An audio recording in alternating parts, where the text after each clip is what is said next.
Romeo and Juliet is something that was made while I was still in Australia, so I have absolutely no idea what inspired him, except that I think Frederick Ashton asked him to do a three-acter and asked him what he'd like to do. And in fear and trepidation, he said, because Frederick Ashton had done his own version for Denmark.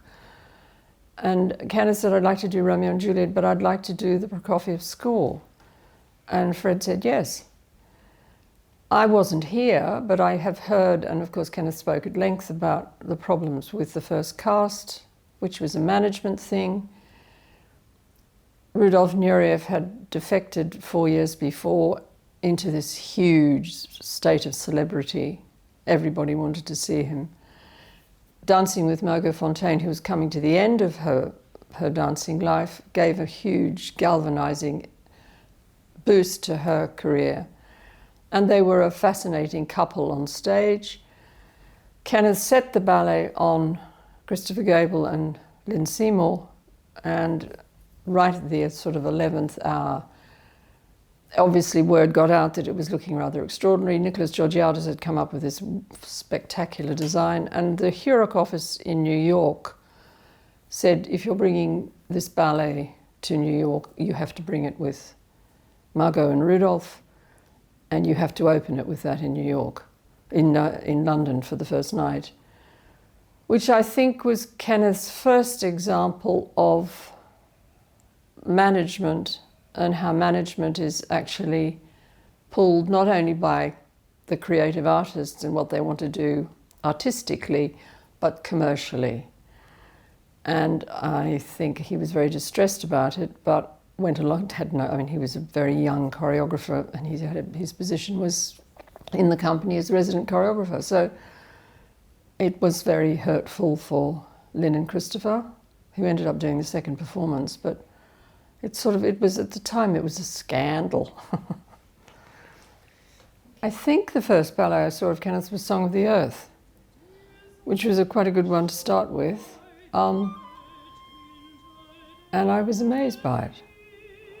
I thought the sort of the clarity and the essence of things, where everything was pared down, was extremely moving, and I found it astonishing, actually. And then I sort of heard the story behind it, how he'd been forbidden to do it here, and so went to Stuttgart in 1965. And I think, I don't know, I think probably he was stimulated to do something rather extraordinary because of the refusal, which pushed him to do something rather amazing. And of course he was working in Stuttgart with people he knew very, very well, who were very keen for him to come and do it. And he was a great friend of John Cranko's, so it was very auspicious, worked very well. I grew up in Australia, so I saw a little bit. I saw the Russian company, I can't remember which one, must have been Stars of something or other, when I was about 12. And I was taken backstage by the people who'd taken me, and one of the Russians kissed my hand, and I didn't wash it for a week or two. Apart from that, I danced a bit as a kid, but nothing serious. But I was interested, and I'd been in a couple of sort of mad, off-the-wall things that were to do with a bit of movement, but nothing serious, nothing like a truly professional dancer. As a kid, I was in a ballet class, and my father was a doctor, and one of his patients ran a ballet class. My first experience of performing was not terribly good, because I was a slave girl in the Podolskian dancers. I'm not supposed to say slave anymore, but there you are, that's what I was. I was very underdeveloped. My mother had to make a spangled brassiere, which when I came on stage and lifted my arms above my head, it rose up and got wrapped around my head. And all I could hear was the hoots of my brothers in the audience. So it sort of slightly put me off for a bit. But I always acted at school. I was always interested I joined an acting group, and so it was something that I was interested in, actually, and I have a huge respect for what goes into it. Now I'm more involved. I painted and drew on every single surface as a child. I was allowed to draw on the walls of my room, which my friends thought was incredibly exotic and a bit bohemian. And then I won a scholarship to the art school in Sydney, where I studied painting and sculpture.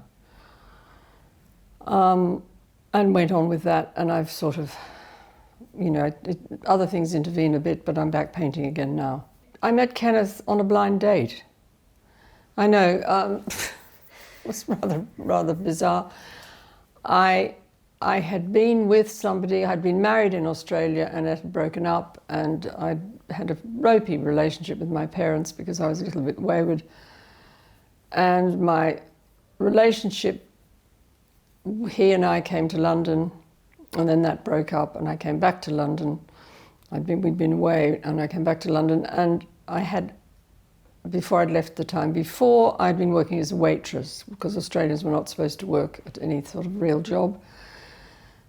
And one of my waiter friends had a room in the flat of someone called Geoffrey Solomons, who ran a gallery. And he was an old friend of Kenneth's, and I was a bit depressed, and Geoffrey said, "We'll come to the movies." And had also invited Kenneth, and I don't think he'd remembered that he'd invited Kenneth because he was a bit put out when we got together, which was quite funny. But we went to see this incredibly violent film called Play Misty for Me. I didn't know who Kenneth was at all. And this other man kept getting up and leaving the cinema, and I thought, he's as frightened of this as I am. It turned out he was having problems. He was the director of the Royal Ballet at the time. He was having problems and he was making phone calls. And then we sort of got together at a dinner afterwards, which was very, very nice.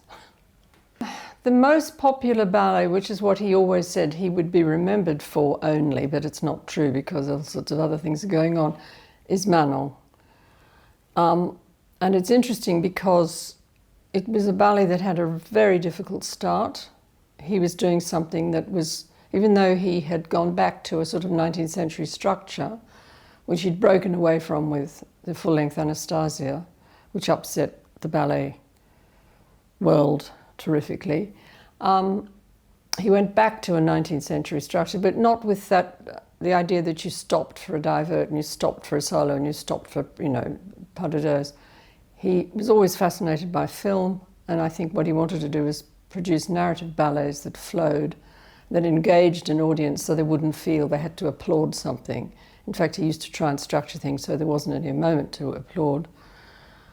It had a ropey beginning, and one of the critics was very hostile and said there is no opportunity to applaud the entrance of the male star because the de Grieux character just sort of appears within the melee of the whole of the company.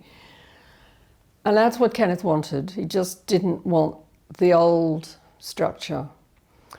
And then slowly, it got an audience. But what was fascinating, I was told on the first night in St. Petersburg when the then Kirov were producing it, I was told by somebody who knew and who worked backstage that in the 80s the board tried to junk it, saying that they didn't think it was right, they didn't think it was right for the Royal Ballet, and they didn't think it was getting the audience that they expected it to get. And to give him his due, Norman Morris, who was then director, said, "No, I'm not getting rid of it. This is how I develop careers.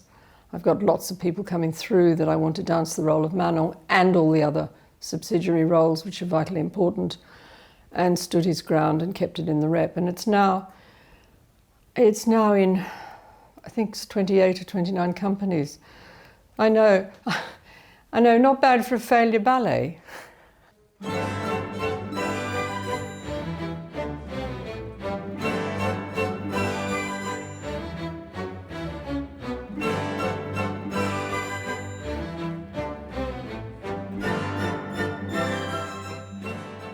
And it's just gone on in Paris. There was a revival. It's just been on in Sweden. I mean, the original design, of course, by Nicholas Georgiadis is absolutely spectacular, but it's difficult to tour, and it's difficult. It's really designed for big opera houses. So what I've tried to do, certainly it happened with Denmark. Frank Andersen was the director and said, "We need to be able to tour it. And would you consider another designer?" And I did, and I worked closely with someone called Mia Stensgaard, who I think came up with an interesting alternative to what was quite a heavy production. You do see the choreography very clearly, and that gets rented to other companies. It's a big deal putting on a 3-act ballet, and especially making it from scratch. It's hugely expensive. And what's been happening is that companies that have gone to the trouble to make it, like Budapest, they then have a bit of an income stream and they rent it to other companies. It's nothing to do with me until the other company asks if they can do it. And then I say, what production do you really want to do? Because there are several now. And they always try and opt for the Georgiades because that's the famous one, but often they realise that this is going to be something too big for the company or too big for the actual physical space of the stage, or something they can't take on tour. So it's, I mean, I've got another design in the pipeline, a newer one, which I think would work extremely well, which I'm just waiting to see which company might be keen to do that. But it fills the houses. It's box office, despite what the critics said. With Mayerling, it's again a huge production. It involves an enormous company. And again, it's a Georgiades production. Not so heavy, actually, as Manon, because it doesn't have big circular wire things with curtains and rags and things. But it's big. It's very big. And Thomas Dietrich in Stuttgart contacted me and said, we'd like to do a Mayerling. How would you feel about a new design? And would it be okay if we asked Jürgen Rosa, who's a wonderful designer, I'm now in his 80s. And I thought, this is a terrific idea. And I mean, I flew several times to Stuttgart to talk to him, and it was fascinating because he knew the Georgiades version very well. Wanted to do more of an idea that conveyed the problems of a court where nobody's private. There's always somebody in the background somewhere. And so he designed this rather fascinating, I think beautiful version where there's sort of transparent or translucent areas of this large indicated palace. And so you get the feeling that the privacy of anybody is compromised all the time, which I think must have happened in those huge courts. It must have happened in the grand houses here, that, you know, you'd never had any private place, really. And he came up with a very interesting design, I think, and that's been a huge success for them. And they're going to take it, I think they want to take it somewhere else next year, which is good. And it's a tourable version too, which is good. You know, all these things now affected by cost, which is enormous. Not only the cost of touring a company, which of course, you know, they have to have now, they don't do rep touring like they used to. They have to go into proper looked after hotels and things. But the production itself is a massive thing to take on board. But it works for them to do an overseas tour.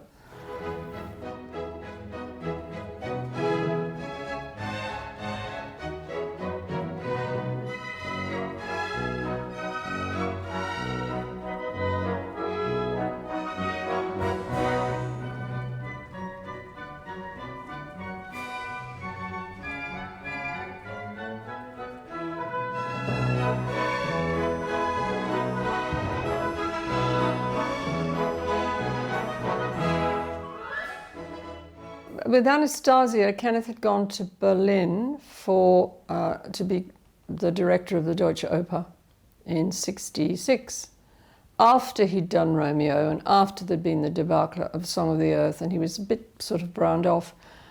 He got this position and went to Frederick Ashton and said, should I go? Thinking Fred would say, no, stay. And Fred said, no, you should go, which I think was very good advice, because I do think it's very important for these kids that grow up, don't call them kids, but dancers who grew up enclosed in a very closed-off society of the Royal Ballet, the culture of the school and then into the company. It's quite good for them to get away and work somewhere else and find out how other people function in companies. He took on the directorship and he did a one-act of Anastasia based on the story of Anna Anderson, who was in America at this point, but who had obviously believed that she was the Grand Duchess Anastasia. I mean, total fantasy as it turned out. Well, I think Kenneth wanted to believe it at that time because he thought it was a rather amazing story. She was found in an asylum. All sorts of terrible things had happened to her, which I think were right, that had happened to this woman. I don't think as Grand Duchess Anastasia. He did a lot of experimental work in Berlin, which was completely different from what he'd been doing at the Royal Ballet. And I think he thought the ballet world had embraced experimental work all around the world. It was slightly naive of him, I think. And when he was asked to come back and take over from Ashton, who by then was going, he thought, well, then this is the next phase. And what he wanted to do was expand it into a 3-act, showing, based on really on memory, showing the royal family on holiday at the beginning. The first design, they were in a wood and swimming and things, and then the coming out ball in the 2nd act, and then finally this final version that he'd done in Berlin. And the ordure hit the fan. There was the most outraged fury about what he was doing. He was accused of destroying classical ballet. He had a very bad breakdown after it, actually, really bad. And I think it sort of threw him. I think he just couldn't believe that coming into it, sort of, I met him around about that time, and not being part of that whole, ballet world, which I wasn't. It seemed to me that, ballet in this country at that time was still in its infancy. There were still people around who remembered and had romantic memories of the company during the war, which was Sadler's Wells, that were up and down the country through ENSA, interestingly enough. It wasn't highfalutin stuff, it was every night something awful, as it was known as, which is, ENSA was, entertainment for the people. And these dancers worked their socks off up and down the country, entertaining people. So built up a fantastic fan base of support. But it was still quite young, and there'd been, Margot had emerged, Beryl Gray had emerged, Pamela May. They'd become stars doing a particular sort of classical ballet, and I think Kenneth coming back from Berlin and doing something completely different shocked everybody. And that's why I think in '74, when he came to do Manon, he thought, now's not the time to push it even further. He pushed it even further with Mayerling, because that was a huge breaking of tradition, basing it all on a male, and again pushing it along like a film. By then the audiences were not so shocked and the critics were not so appalled.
And he was passionate about the dancers being brilliantly trained. And every single company he ever worked with, if they didn't have the classics, he wasn't interested.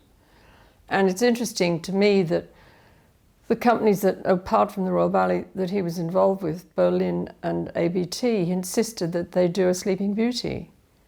Because he said to me, if they can't do Sleeping Beauty, then they can't do what I want them to do, and they have to have that in their DNA, in their muscle memory. They actually have to know how to do what is required of them in those classics.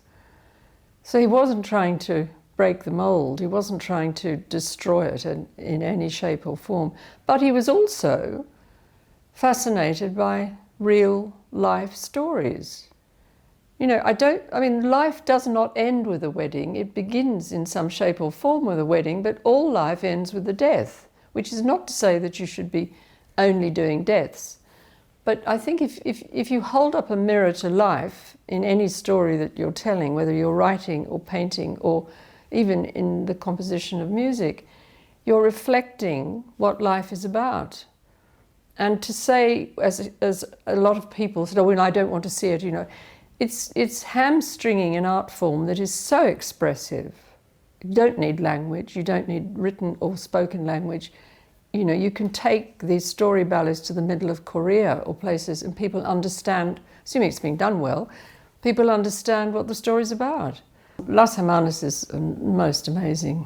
I think he found that fascinating. He loved writing for women. He really did, and I think in that case he had a chance to write for the sort of the bad sister and the good sister, or the naughty sister and the older disappointed sister, and the catalyst amongst all of this is this rather sleazy male that invades this all-female world. I mean, it's fascinating to me because Kenneth was brought up by women, and his mother died when he was quite young, and his sisters sort of brought him up until he joined Sadler's Wells, where, guess what? It was run by a woman. And all the teachers were women, and the people he looked up to were women, and he was very funny about the English style that people go on about. He once said to me, he said, I'll tell you what the English style is. He said, after the war, all the men were doing national service, and us youngsters were coming through. We had no men to teach us, no ballet master. We were taught by women. We all danced like girls, which I think is a heretical thing to say about the English style now, but in a way, it's sort of, there's a finesse about the way they were taught that probably does reflect that. The one-act ballets that he's always been, I mean, he got constantly sort of coupled with the idea that he was interested in the outsider. He was interested in outsider figures and how they cope with the group, what happens to them if they're outsiders, whether they get punished by the group or taken in by the group or adapt to the group. Those again are all sort of life stories, and to actually bring a lot of that off in one act I think is quite an achievement. House of Bernarda Alba, which became Las Hermanas, the story was there, so it's based on a story that he knew. But again, it ends with a death. Another one that hasn't been seen for a very long time was Playground, and that's been put on by York Dance Project under Yolanda York. And that worked incredibly well, and they took that in, and it's got a sort of very bullying element in it, and they took that into a lot of schools and did workshops on bullying. And I think people were quite amazed at how you know, if you do that with youngsters and you show them something that deals with something that they might be troubling them or having problems with, and you do it in a slightly, I mean, this is where the arts are so important, I think. And it's tragic that, you know, money's being cut right, left and centre, because you can get through to people with an art form in lots of ways that you can't just by, you know, ordinary dealing with. And so to take something like that into a school that has got bullying problems and show them the destructive side in an art form that they can actually sit and watch, somewhere you hope it's going to ring a bell with people. And I think it does. I think that's the reason why the arts go on and on and on. It's not just because people need to express themselves. They express themselves and tell truths to other people sometimes. But there are lots of one-act ballets. the companies who have Manon actually are now asking me if they could look at... Trouble is, when they were made, there was huge strictures from the musicians' union about filming with any orchestral sound. It was just a nightmare. So you could film, if you were lucky, with a piano. So sometimes I've got some really impossible... Because the previous director said to me, we ought to be able to sell our archive film. And I said, well, you go and look at the archive film. It's like looking at tadpoles in a barrel of ink. A, you can hardly see anything because it's from the back of the stage, but B, it's a piano dress, or, you know, there are technicians walking across the stage. You can hear Kenneth shouting. So it's very hard to say to someone, oh, have a look at this video, because it'll show them nothing. And it certainly won't gee them up to want to put it on the stage. But slowly, slowly, people are approaching me and wanting to do things. So I'd like to see Valley of Shadows done. They were terrified of that. Somebody on the board thought it was awful, even though it was, you know, he was doing the story of the Finzi Continis, which was a famous literary book, but it was again one of those things here that seems to... people get frightened here. It's very interesting. Yeah, I would like to see. I mean, he was always experimenting, and he was always trying things out. You know, it was interesting. You know, the very last thing he did was most of the choreography for Carousel at the National. And he told me, he said, I'm not doing anything else. That's it, I'm finished this time. He'd already told Anthony Dow that he was going to do 2 more ballets. And I said to him, what do you think, if you were to do another one, what would you do? And he'd been so riveted by the voice exercises that the actors and the dancers in Carousel had to do before each rehearsal, that he was listening to the Poulenc motets, which are unaccompanied voices. So I think he might have gone down that route. I don't know. We'll never know. He never actually led on, actually. So when people contact me and say, look, we would like, through the agent or directly, I've got a team of people who are classically trained professional dancers.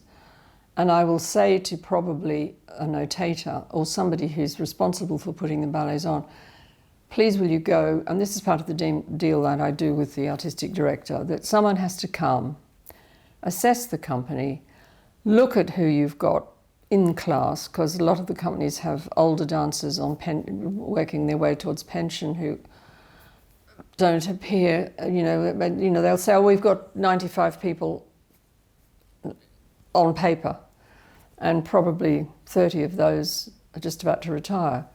So a notator or a coach or somebody I trust will go and talk to the director, look at the classes, come back, and they're very good actually, because sometimes they do themselves out of a job.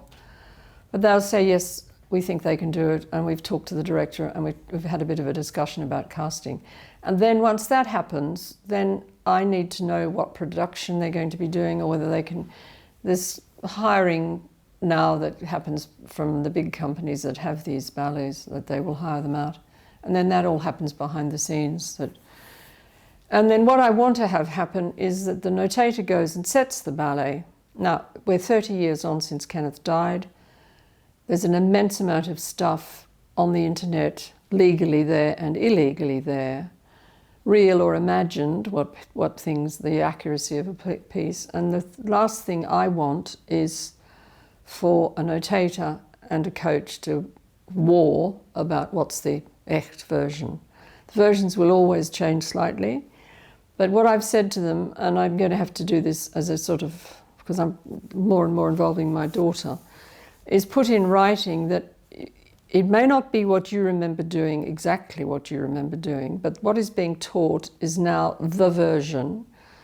Behind the scenes, if you have problems with that, please have the argument behind the scenes, not in front of the dancer, because if a dancer is going to have to get on stage and own it, they don't want to be on the receiving end of, well, I never did that, I did this. This is the real version, you should do that, because it just undermines their confidence. So slowly, slowly, I'm getting that in place. Because there is, you know, everything varies according to interpretation. and whether somebody dances in a particular way. I mean, adjustments have to be made anyway. Height, people turn to the left or turn to the right, or what their strengths are, and that you don't want anyone to look silly on stage. So if there's something they really can't manage, then an adaptation will be made. But the people putting the ballet on and the coaches have that authority. And on the whole, it works very well, and they all seem to work together quite well.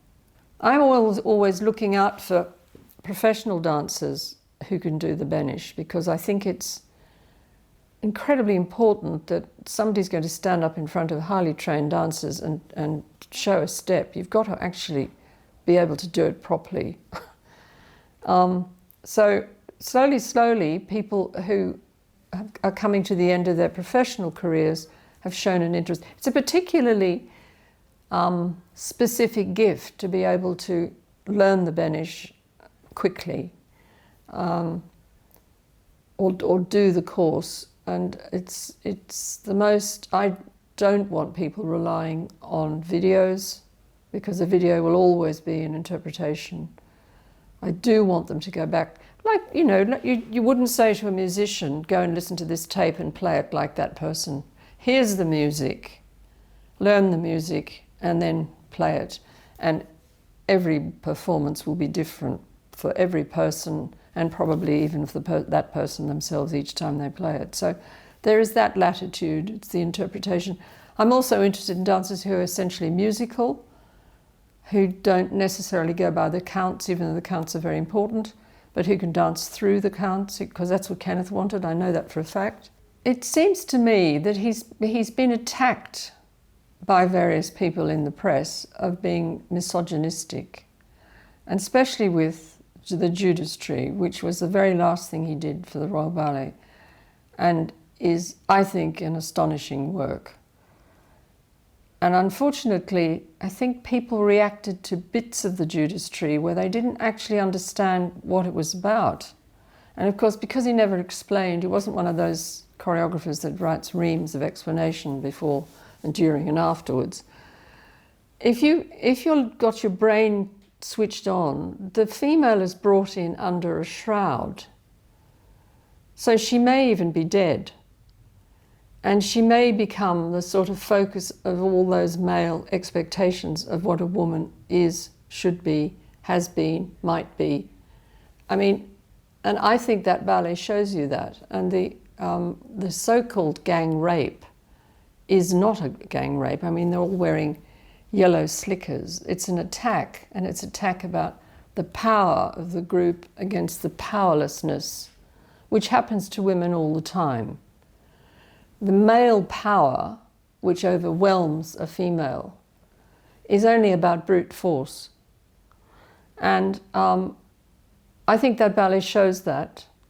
And what is fascinating is that when they've all destroyed each other, virtually destroyed themselves, the only person left on the stage is the female sorrowing as a sort of Madonna figure, weeping for the folly of men. I mean, it sounds a bit sort of as if I'm being very feministic, but what got me was people, oh, there's a gang rape, and a member of the board's wife said to a friend of mine, we didn't like women much, what about the gang rape? Well, he celebrated women. And I think he celebrated women as human beings, not as a sort of fantasy figure, a romantic figure who's beyond, reality. He celebrated the sort of down-to-earth thing of females. So it gets it sort of sticks in my craw when people make these sort of blanket things about him. That this ballet is misogynistic. It's not at all. And it's full of all sorts of fascinating visual things that if you've got your wits about you, it's set in a building site, but there are 4 suns on the back cloth, and that came about because he'd picked this wonderful Scottish painter called Jock McFadden, and I went with Kenneth, and Jock was showing the set. And Jock didn't really understand about the theatre and sight lines, and he didn't want the lines that help you if you're sitting on the sides to see the stage. And there was a sun on the back cloth, and Kenneth said, well, if I'm sitting here, I can't see it. And so Jock got his brush and he painted another one. And he got crosser and crosser. And then Kenneth said, well, I can't, if I'm sitting there, I can't see it. So we painted another one. And then finally there were 4 suns. And he said, well, which sun do you want? And Kenneth said, I'll have all 4 of them. Which immediately makes it surreal. And it's set in a real place, but with this surreal element. But you've got to be thinking and watching and thinking, and that's most of the audience is. Most of the Macmillan audience is interested in all that side of it, I think. I love ballet. I don't go and see every single Giselle that's ever been on, or like a lot of ballet fans. But I'm always fascinated at the balance within these ballets, these big story ballets, or even the smaller ones, to see how people react on stage. And I think what the great plus that a Macmillan gives a dancer is the right to be spontaneous on stage. That if you've got the steps in your DNA, you actually can be on stage as if it's happening in that moment in time. And that to me is great theatre. And I think he was fascinated by theatre, he was fascinated by film, he was fascinated what you can do with stories in these different media. And I think in ballet, he just thought you could do anything with it.